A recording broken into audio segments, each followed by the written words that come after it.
Imbitahan ko po kayo na tumayo. Muli po sa paggalang po ng salita ng Panginoon. I will be reading 5 verses from verse 14 of John 17. John 17, from verse 14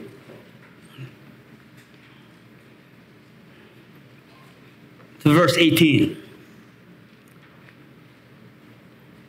I have given them the word, and the world hath hated them, because they are not of the world, even as I am not of the world. I pray not that thou shouldst take them out of the world, but that thou shouldest keep them from the evil. They are not of the world, even as I am not of the world. Sanctify them through thy truth. Thy word is truth. Verse 18, as thou hast sent me into the world, even so have I also sent them into the world. Panginoong Diyos na makapangyarihan sa lahat, ikaw po na nagmamayari ng aming mga buhay. Maraming salamat po, Panginoon, sa pribilehiyo na kami po ay makapanambahan sa banal na Diyos. Ngayong umaga, Panginoon, ay hinihiling po namin ang iyong presensya po sa aming kalagitnaan. Bigyan niyo po kami ng isip na tatanggap at puso at tatanggap sa iyong mga salita. Pangunahan niyo po ang iyong lingkod, maging ang bawat isa po sa amin. Ang aming dalangin ngayong umaga, Panginoon, ay humamon kayo sa bawat isa po sa amin nagagawa po at magiging kaagapay sa iyong ubasan. Para naman po sa aming mga mahal sa buhay na may mga karamdaman, inihiling po namin ang iyong pagpapagaling, Panginoon. Our beloved Sister Gigi, we are praying for her, Lord, to touch her and heal her. Ang lahat po ay pinagkakatiwala namin sa iyo. Maging ang aming mga kapatiran na may mga karamdaman na hindi po namin kaya, Panginoon. Ikaw po ang may kapangyarihan sa kanya-kanyang buhay. Maraming salamat po. Ito po aming dalangin sa pangalan po ng Panginoong Hesus. Amen.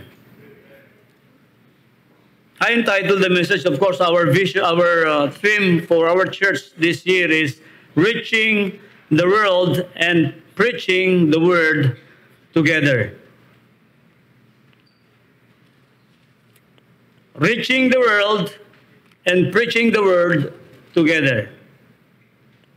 At makikita po natin sa chapter 17 of John, ang misyonaryo yung tinutukoy po dito ay ang Panginoong Hesus mismo.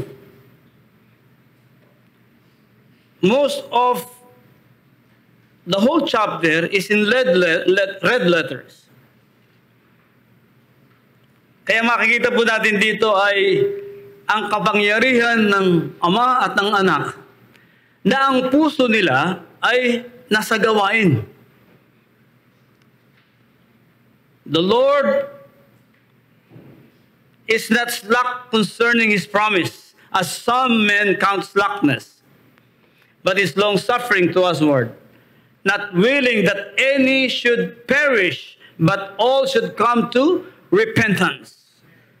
Ito ang puso ng Panginoon. The heartbeat of God has become the vision of our pastor. Reaching the world and preaching the word together. It has become his passion and vision to reach the world and preach the word together. What a noble vision from him. Kaya kami, nakikisama lang kami, nakikisawsaw lang kami sa kanyang mga vision.